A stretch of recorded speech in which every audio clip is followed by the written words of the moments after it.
Double चंदा जा रहा है। यदि पहले 20 लाख रुपए की डोनेशंस आती थी, 40 लाख लोग जमा करा रहे हैं, दे रहे हैं, डोनेशंस दे रहे हैं, उल्टा आप रिवर्स कर दें। पब्लिक पर कुछ इसका फर्क नहीं पड़ा है, क्योंकि जो उनकी श्रद्धाएं हैं, उनकी जो भावनाएं हैं राम के साथ हैं, हिंदू धर्म के साथ हैं। केजरीवाल ने कहा, मेरी नानी ये कहा करती थी, अस्पताल बना दो, मस्जिद को तोड़कर मंदिर नहीं बनाया जा सकता। आज वो अपने वोट कैश करने के लिए और वो उसी राम मंदिर पर पहुंच गए। उसी तरह अखिलेश यादव, जो समाजवादी पार्टी के बहुत बड़ा बहरूपिया एक चेहरा है, उन्होंने किस तरह से, उनके चाचा ने कहा कि किस तरह से 800 करोड़ रुपए की चोरी हुई। केजरीवाल ने कहा 200 करोड़ रुपए की चोरी हुई। एक पप्पू यादव हैं, बिहार में बैठ के कह रहे हैं कि 20,000 करोड़ की चोरी हुई। ये फिगर आ कहाँ से रही हैं? ये हमारे लिए जलाने जैसी बात है। ये तीनों जो रावण हैं, समाजवादी, कांग्रेस और केजरीवाल जैसे लोग, हमारे जलों पर नमक छिड़क रहे हैं, हिंदुओं को जलाने की कोशिश कर रहे हैं। आप देख लेना, मैं राजनीतिक आदमी नहीं हूँ, पॉलिटिकल आदमी नहीं हूँ, मैं ना किसी पार्टी का प्राथमिक मेंबर हूँ, परंतु मैं कह रहा हूँ कि राम की शक्ति, जो केजरीवाल जैसे रावण को पंजाब के इलेक्शन में बहुत मुँह की खानी पड़ेगी। उसी तरह समाजवादी पार्टी को उत्तर प्रदेश के अंदर बहुत बड़ी शिकस्त मिलने वाली है, हार मिलने वाली है। इनका अस्तित्व खत्म होने वाला, राम जी इनका अस्तित्व खत्म करेंगे। नमस्कार, न्यूज़ टैंक देख रहे हैं आप सभी और मेरा नाम है कृतिका। आप सभी को पता होगा कि राम मंदिर बने हुए 2.5 साल का समय बीत चुका है, लेकिन अभी जिस तरीके से खबरें आ रही हैं कि राम मंदिर के दान में चोरी हुई है, उसको लेकर के काफ़ी ज़्यादा गहमा गहमी हो चुकी है, क्योंकि लगातार विपक्ष इस मुद्दे को उछाल रहा है और ये भी कह रहा है कि सनातन का जो मंदिर, आस्था का जो मंदिर गरीबों के पैसों से खड़ा हुआ था, सनातनियों के पैसे से खड़ा हुआ था, उसमें कहीं ना कहीं खिलवाड़ हुआ है। और ख़ास तौर से नरेंद्र मोदी की चुप्पी, इस पर जो है एक तरीके से जवाब मांगते हुए विपक्ष ने निशाना साधा है। हालांकि 27 का चुनाव भी है नज़दीक, उसको लेकर के योगी की छवि खराब करने की कोशिश की जा रही है, ऐसा जो है बीजेपी पार्टी का कहना है। लेकिन इस पर जो है खुद यूपी के मुख्यमंत्री ये कह रहे हैं कि राम मंदिर में चोरी हुई है और हमने एसआईटी का गठन किया है, थोड़े दिनों में नतीजा भी आएगा, उसको लेकर के आप सवाल करिए, लेकिन धैर्य के साथ करेंगे तो अच्छा होगा। लेकिन इस मुद्दे पर बातचीत करने के लिए मेरे साथ जो वेद भूषण जी हैं, उनसे जानते हैं कि किस तरीके से वो इस पूरे मुद्दे को देखते हैं। क्या लगता है, जिस तरीके से वाकई राम मंदिर की चोरी की बात की जा रही है, कितनी सच्चाई है और किस तरीके से क्या कुछ खुलासे हो रहे हैं, कितनी गिरफ्तारियां हुई हैं और क्या कुछ कहेंगे अपने इस वक्तव्य को लेकर के? सर, बहुत बहुत स्वागत है आपका। नमस्कार। देखिए, ये हिंदू आस्था का सवाल है, इसमें कोई शक नहीं है कि चोरी हुई है और तमाम इन्वेस्टिगेशन, तमाम चीज़ें चल रही हैं। मेरा दुख भी बड़ा आहत है, मेरे तमाम जितने हिंदू साथी हैं, पुलिस में है, राजनीति में है, विदेशों में है, सब लोग इस चीज़ से आहत हैं, बड़े दुखी हैं। और मैं भी बड़े दुखी मन से कह रहा हूं, क्योंकि इस बैनर के तहत ही हमारा एक डेलीगेशन, जब राम मंदिर बना था तो उसकी पूजा के लिए हम लोग इकट्ठा होकर बसों के अंदर गए थे, और हमने भी अपनी रिटायर होने के बावजूद भी अपनी सामर्थ्य के हिसाब से दान किया था। यदि उस दान में चोरी हो जाए तो दुख की बात है, दुख नहीं, बहुत बड़े दुख की बात है, परंतु उस पर राजनीति की जाए, ये उससे भी ज़्यादा दुख की बात है। मेन स्ट्रीम मीडिया उसको इस तरह से प्रोजेक्ट कर रहा है, स्टिंग ऑपरेशन दिखा रहे हैं, कुछ दिखा रहे हैं, उसको एक तरह से जले पर हमारे हिंदुओं के नमक छिड़कने की वाली बात हो रही है। तो अगर सच्चाई नहीं दिखाएंगे तो मीडिया को ही ये कह दिया जाएगा कि गोदी मीडिया है। हाँ, बिल्कुल, ये मीडिया पर सवाल गोदी मीडिया बना दिया जाता है, उसको और तरह से प्रोजेक्ट किया जाता है। परंतु आप देखिए, दिल्ली के जो सीएम है, जो झूठ का एक बहुत बड़ा पुलिंदा है, जिन्होंने शराब एक बोतल के साथ एक बोतल, शीश महल और जेल में रहे। मनीष सिसोदिया ने कह दिया कि राम का अस्तित्व ही नहीं है। केजरीवाल ने कहा, मेरी नानी ये कहा करती थी, अस्पताल बना दो, मस्जिद को तोड़कर मंदिर नहीं बनाया जा सकता।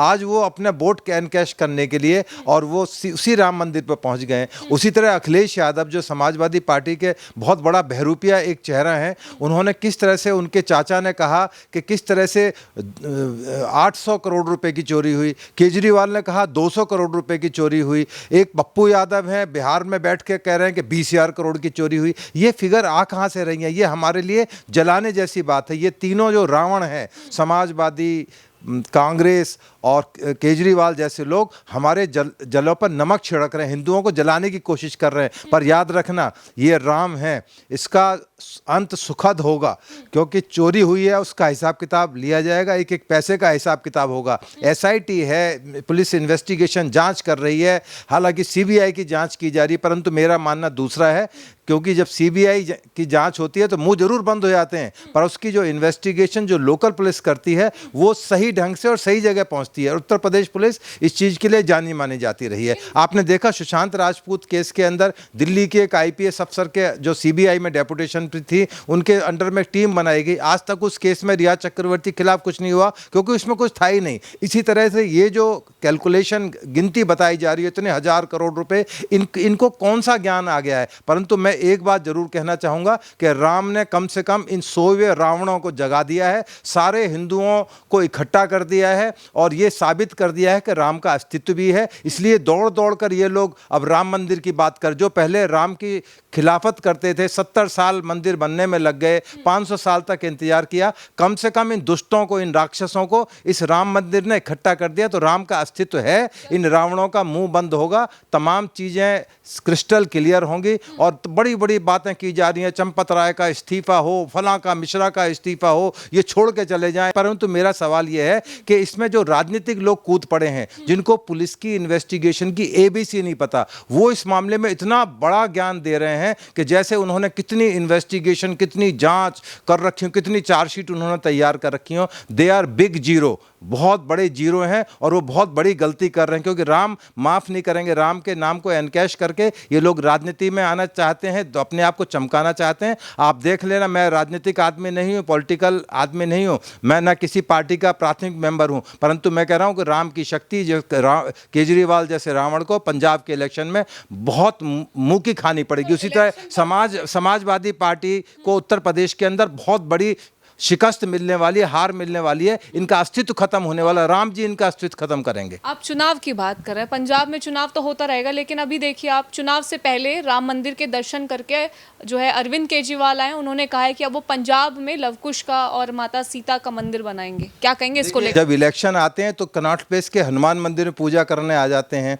राहुल गांधी अपना जनेऊ दिखाने लगते हैं, कहीं कलावा दिखाएंगे पहना हुआ, कहीं ऊपर से कोट के ऊपर से जनेऊ दिखा देंगे। तो ये जनेऊधारी नहीं है, इनके सब पर्दे खुल चुके हैं और राम जी इनको कभी माफ नहीं करेंगे। अब जो केजरीवाल कह रहे हैं कि वहाँ मंदिर बनाएंगे, वहाँ ये बनाएंगे, वहाँ एक शराबी सीएम जिसकी हरकतें बड़ी उजूल फजूल हैं, तो ये सब लोगों का इनका पर्दाफाश हो चुका है और ये हिंदुस्तान की जनता है, आने वाला समय इनको पब्लिक ही जवाब देगी। तो ये तमाम जितनी भी चीज़ें ये सोशल मीडिया में तमाम दिखाई जा रही हैं या प्रोजेक्ट की जा रही हैं, इसका एक मजाक उड़ाया जाए। दूसरी तरफ आप देखिए अजमेर के अंदर 20 लाख रुपए की चोरी, बल्कि कहा जा रहा है करोड़ों रुपए की चोरी हुई, उस पर कोई अखिलेश, कोई केजरीवाल कुछ नहीं, क्योंकि ये एक पर्टिकुलर मुस्लिम वर्ग को खुश रखना चाहते हैं। परंतु इस चक्कर के अंदर जो हिंदू है, जो मेजॉरिटी के अंदर हैं, उनको भूल जाना चाहते हैं, उनको उनका अस्तित्व खत्म कर देते हैं। परंतु ये इनका अस्तित्व खत्म होगा।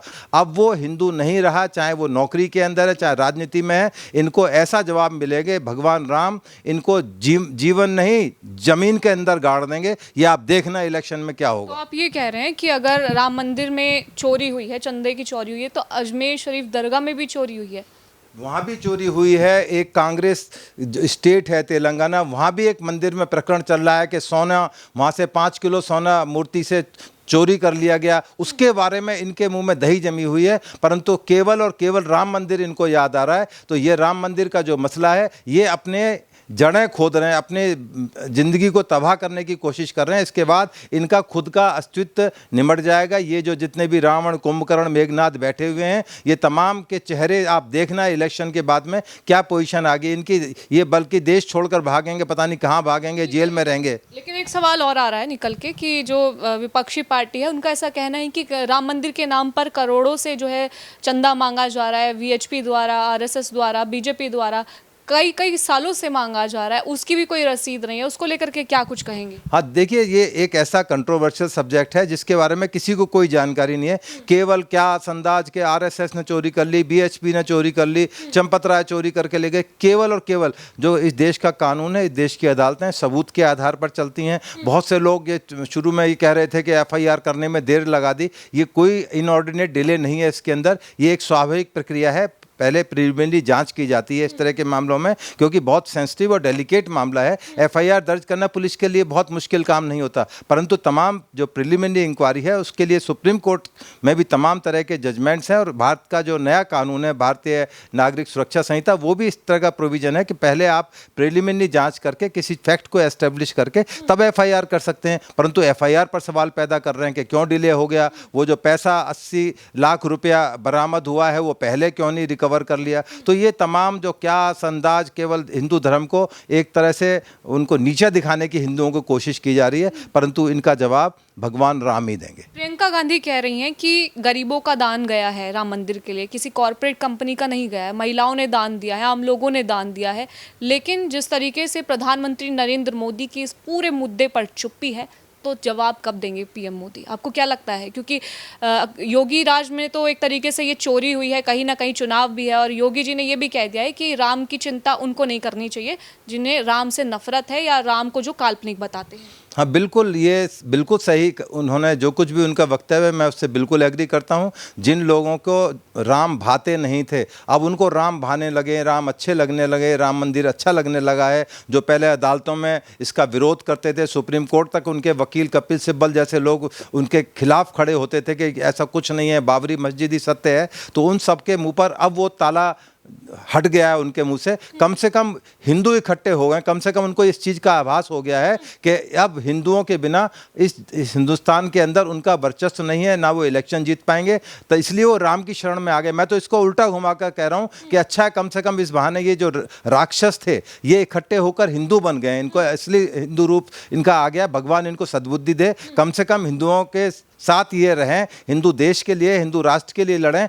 जो ठीक है उनको पाकिस्तान के प्रति प्यार है तो जो अल्लाह के प्यारे हैं वहाँ चले गए, उनके साथ चले जाएं। राहुल गांधी तो ये भी कह रहे हैं ना कि आरएसएस की भी मिली भगत है। आरएसएस ने इस देश में किया क्या है, 101 वर्ष इस बार पूरे होने वाले, क्या भूमिका रही है आरएसएस की इस राम मंदिर के लेकर के? देखिए आरएसएस का मैं कोई प्रवक्ता नहीं हूँ, पर आरएसएस में जो एक देश की भावना है, देशभक्ति की भावना है वो है। और जहाँ तक इस तरह के लोगों का जो वाहियात बातें कर रहे हैं, दकियानूसी बातें कर रहे हैं, उसमें बता रहे हैं, उसमें यहाँ तक कह रहे हैं कि इसमें योगी जी का भी हिस्सा है, मोदी जी का भी हिस्सा है, इसलिए चुप बैठे हैं, प्रधानमंत्री बोल नहीं रहे, उनका भी हिस्सा जाता है। अरे थोड़ा शर्म लिहाज, कुछ भगवान के नाम से तो डरो, अल्लाह से ना डरो, भगवान से तो डरो इस देश के अंदर, नहीं तो तुम्हारा हिसाब किताब बहुत खराब होने वाला है। जेलों में सड़ेंगे ये लोग। आप देखिए केजरीवाल 6 महीने जेल लेके आया, इस्तीफा नहीं दिया, सत्येंद्र जैन जेल में पड़े रहे, इस्तीफा नहीं दिया। ये बेशरम लोग हैं, इतनी मोटी चमड़ी हो चुकी है इन लोगों की, इनको कुछ फर्क नहीं पड़ता। पता नहीं इनके परिवार कैसे इन तमाम चीज़ों को लेते होंगे, देखते होंगे, जब टेलीविजन में सुनते होंगे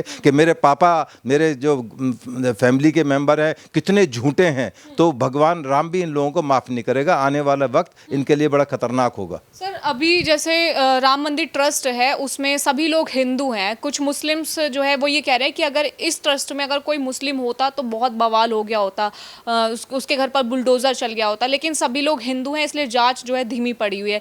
क्या कहेंगे? एसआईटी की जांच चल रही है, 8 लोगों की गिरफ्तारी हुई है, पूछताछ हो रही है, क्या लगता है कब नतीजा आएगा और कब जो है अपराधियों को जिन्होंने चंदा जो चोरी किया है उनको सजा मिलेगी? देखिए इसमें 2 तरह की जांच चल रही है। एक एसआईटी जांच कर रही है जिसमें सीनियर ऑफिसर्स हैं, उनका एक पैनल है जो तमाम एंगल से इसकी जांच कर रहा है। तमाम सीसीटीवी फुटेज, उनके बैंक के डिटेल्स खंगाले जा रहे हैं, उन्होंने क्या क्या चीज़ें खरीदी हैं। जैसे अभी कार का मामला है कि प्रतापगढ़ से एक कार बरामद हुई, मकान जो बन रहे हैं उनको डिमोलिशन होगा, उनको नोटिस दिया गया, तमाम जो लीगल एक्शन है लिए जा रहे हैं। अब जो अज्ञानता है उनकी, उनको यही नहीं पता कि जो ट्रस्ट का जो एक्ट बना हुआ है उसके अंदर चंपत राय या जो दूसरे लोग हैं उनको हटाया, स्टेप डाउन कर सकते हैं, पर वो ट्रस्ट के मेंबर रहेंगे। इसलिए मैं कह रहा हूँ कि ये अज्ञानी लोग हैं, कुछ भी बकवास कर रहे हैं, जो मन में आ रहा है बोले जा रहे हैं। कृपया करके ट्रस्ट एक्ट पढ़ लें कि क्या पार्लियामेंट का कानून कहता है। यदि उनको उस पर विश्वास नहीं है तो पार्लियामेंट का सेशन मानसून शुरू होने वाला है, उसके अंदर तमाम चीज़ ले आएँ कि ट्रस्ट एक्ट को ख़त्म कर दिया जाए या इसमें ये बदलाव किए जाएँ। उसके बारे में चूँकि इनको जानकारी नहीं है, ये जानबूझकर चुप बैठे हुए हैं। ट्रस्ट एक्ट के अंदर बिल्कुल क्लियर लिखा हुआ है कि जो ट्रस्टीज़ होंगे उनको अपने पद से आप दाएं कार्रवाई तो कर सकते हैं, पर उनको मेंबर हमेशा रहेंगे। चंपत राय को ने अपने आप को स्टेप डाउन कर लिया, मिश्रा ने अपने आप को स्टेप डाउन कर लिया, परंतु मेंबर फिर भी रहेंगे। तो ये इनको पता ही नहीं है, ये ज्ञानी लोग हैं, इनको अब ये अपने केवल वोट के चक्कर में ये तमाम चीज़ें कर रहे हैं, तो ना राम मिला ना रहीम मिला, इनकी हालत वो होने वाली है। सर अभी जैसे राम मंदिर में जो चोरी हुई है उसके बाद काफ़ी हद तक ये कहा गया कि श्रद्धालु नहीं जा रहे हैं, लेकिन भले ही चोरी हो गई उसके बाद जो है दुगनी जनसंख्या में लोग श्रद्धालु जा रहे हैं, राम मंदिर के दर्शन दे कर रहे हैं और साथ ही में चंदा भी उतना ही जा रहा है। क्या कहेंगे कि योगी पर अभी भी विश्वास है या फिर ये जो है एक तरीके से भ्रम फैलाने की कोशिश की गई है? आप इसको रिवर्स करते हैं, डबल चंदा जा रहा है। यदि पहले 20 लाख रुपए की डोनेशंस आती थी, 40 लाख लोग जमा कर आ रहे हैं, दे रहे हैं, डोनेशंस दे रहे हैं, उल्टा आप रिवर्स कर दें। पब्लिक पर कुछ इसका फ़र्क नहीं पड़ा है, क्योंकि जो उनकी श्रद्धाएं हैं, उनकी जो भावना है राम के साथ हैं, हिंदू धर्म के साथ हैं। और आप आने वाले समय में देखिए और बड़े लेवल पर, मैं पीछे अभी रामनवमी पर गया था, इतनी अथाह वहाँ पर भीड़ थी कि वहाँ पर पुलिस को कंट्रोल करने में प्रॉब्लम आती है। अभी और बड़े हिंदुओं के त्यौहार आएंगे, तो आप देखिए किस तरह से जनता का हुजूम वहाँ जाता है। तो ये जो झूठे सच्चे और इस तरह के बेबुनियाद बातें कर रहे हैं, इन्वेस्टिगेशन में इनको विश्वास नहीं, अदालत में इनको विश्वास नहीं, SIT पर इनको विश्वास नहीं, तो ये जो बहरूपिये हैं, चंडाल हैं, इन चंडाल चौकड़ियों का हिसाब किताब ये भगवान राम